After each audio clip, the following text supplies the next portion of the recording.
राष्ट्र के प्रति राष्ट्रीयता का भाव तो कभी इस देश के वासियों में, बच्चों में, बुजुर्गों में, युवाओं में जागृत ही नहीं कर सके।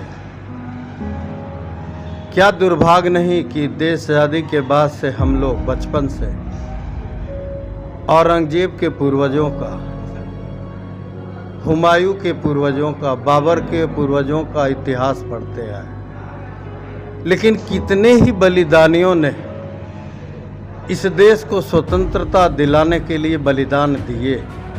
क्या उनके पूर्वजों के बारे में युवाओं को पता है? भगत सिंह, चंद्रशेखर आज़ाद के पूर्वज कौन थे? राम प्रसाद बिस्मिल के पूर्वज कौन थे? अशफाक उल्लाह खान के पूर्वज कौन थे? सुभाष चंद्र बोस के पूर्वज कौन थे? कभी पढ़ाया गया?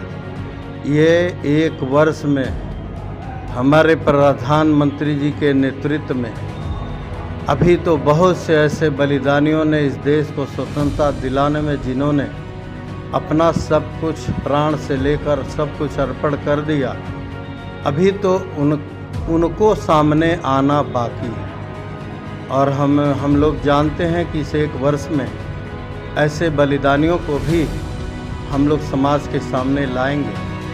ऐसे स्वतंत्रता सेनानी जो इस देश को स्वतंत्रता दिलाने में संघर्ष किए, कुर्बानी, उद्देश्य तो वही है जो पूरे देश की है। माननीय हमारे यशस्वी प्रधानमंत्री माननीय मोदी जी के नेतृत्व में आज़ादी का 75वां अमृत महोत्सव पूरा देश मना रहा है, यानी लगभग एक वर्ष तक। ये महाउत्सव,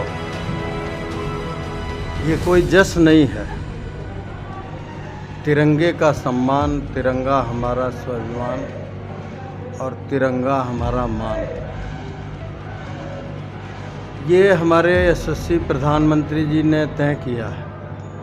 पूरे वर्ष हम लोग तिरंगे के सम्मान में महाउत्सव मनाएंगे। महाउत्सव मतलब जन उत्सव। जन उत्सव मतलब कि एक एक जन की भागीदारी जब होता है तो वही जन उत्सव और महाउत्सव होता है। क्या है कि किसी भी राष्ट्र के नागरिक में राष्ट्र के प्रति अगर राष्ट्रीयता का भाव जितना ही मजबूत हो, वही राष्ट्र विकास और मजबूत के दौड़ में आगे जाता है। बेरोजगारी से बचने के लिए ये राष्ट्रवाद का मुद्दा बार बार बीच में लेके चली जाती है, ताकि इस पर सवाल भी रखना। देखिए, राष्ट्रीयता का मुद्दा से देश के विकास पर असर थोड़े पड़ने जा रहा है। देश की विकास तो जो अपने पटरी पर चल रहा है, आगे बढ़ रहा है।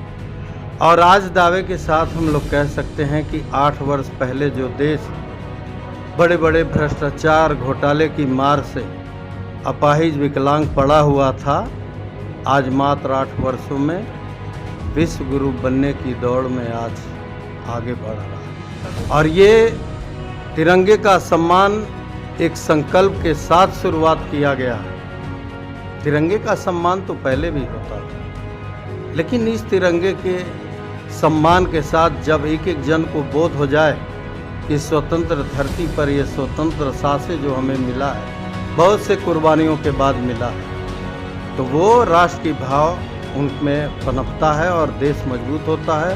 विकास के रास्ते भी देश आगे जाता है। जैसे 8 सालों में ये देश विकास के दौड़ में और विकासशील देशों की दौड़ में आज अग्रणी पंक्ति पर खड़ा है।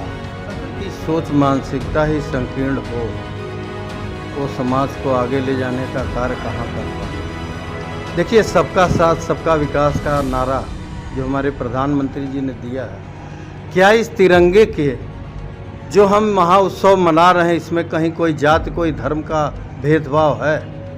हम लोगों ने तो कहा है एक एक जन को इससे में भागीदारी कराएंगे और प्रत्येक घर पर तिरंगा लहराएंगे।